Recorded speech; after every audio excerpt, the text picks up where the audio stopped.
One of the popular things I do in the public relations podcast every week is I have a comms conundrum. And I thought I would do it on LinkedIn just for a bit of fun, because these have been really popular. And what I do is I give a fictional scenario, which is always a bit dodgy or a bit on the edge. And then you have to choose between two options. You can't think of another one. You have to pick between two. And they're often, it's a question of picking the least worst option. But anyway, see what you think about this. Just imagine for a moment that you're no longer doing the job you're currently doing, unless this is you. Imagine a completely different situation, and your day job is inside this huge, great building in this capital city, and you're managing public relations for a national museum that just opened a major historical exhibit centered around a ceremonial sword, so an ancient sword, with jewels and stuff like this on it. And people are mainly coming to see this item because of its age and historical significance. It is seriously old.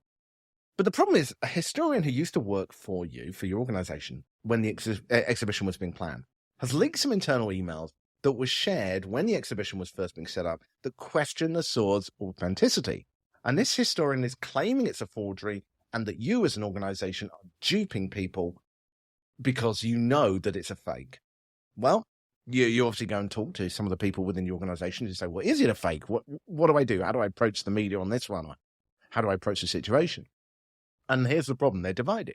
Some of them tell you the sword is authentic, while others think the evidence for forgery is compelling as well. Now, you've heard that this historian is already pitching their story to the media and to influencers as well. And you've got the feedback that this story is being picked up. And that's the angle it's going to go on, that you as a museum are lying to people and duping them, even though you know this thing is a fake. So you've got to choose one option. Which of these are you going to pick? Are you going to pick option A? Are you going to release a statement that you're aware of the allegations and that you're confident that the piece is authentic based on considerable research?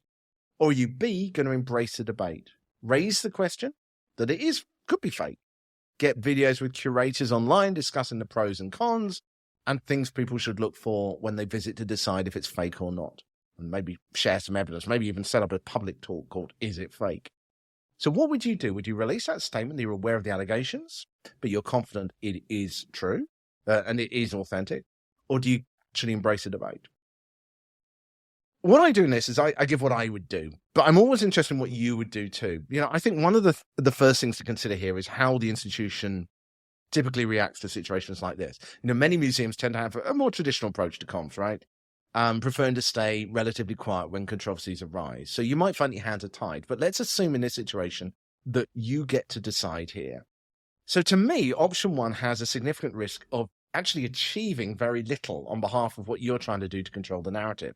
And if you release a statement saying you're aware of the allegations, that alone could signal to the media, and especially to historical experts, that you're questioning the artifact's authenticity already.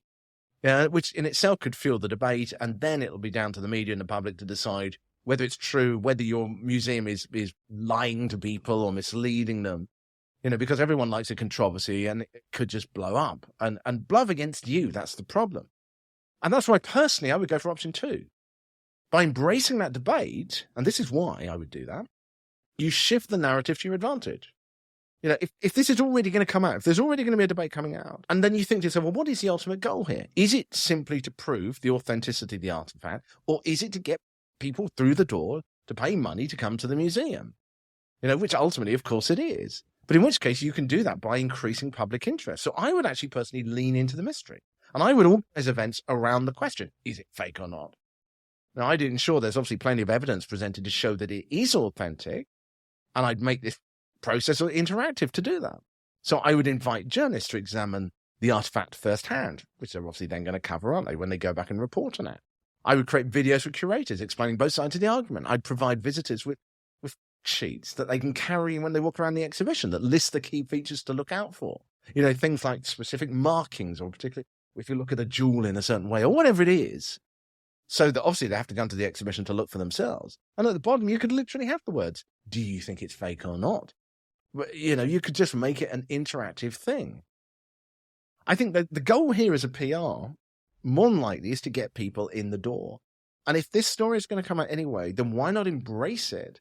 Because the reality is, with all historical items, I think we all know this, there's always some questions about it. So if you can come up with enough evidence to show that it is and actually get this debate going, I think there's a huge opportunity to promote what you're doing. and whole aspects of history and truth and authenticity and all this thing as well. So from a PR perspective, to me, option 2 creates that buzz and excitement, and it turns to me the potential crisis into an opportunity to elevate the museum's profile and attract more visitors.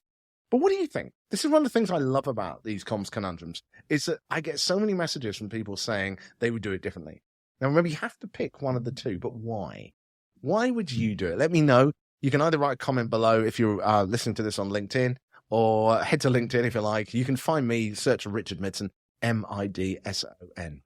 Right, that's it for the comms conundrum for this week. I hope you enjoyed Eddie Jacobs yesterday as well, which was fascinating chat, and also the podcast as well on Tuesday. So much more content still coming up. If you want to find out more, of course, about what's going on, head to the publicrelationspodcast.com. And also, if you want to find out, or if you want to get more ideas, more techniques and stuff like that, then check out the premium membership as well, the premium subscribers section as well on the website too. I hope you have a lovely weekend, and I will speak to you next week.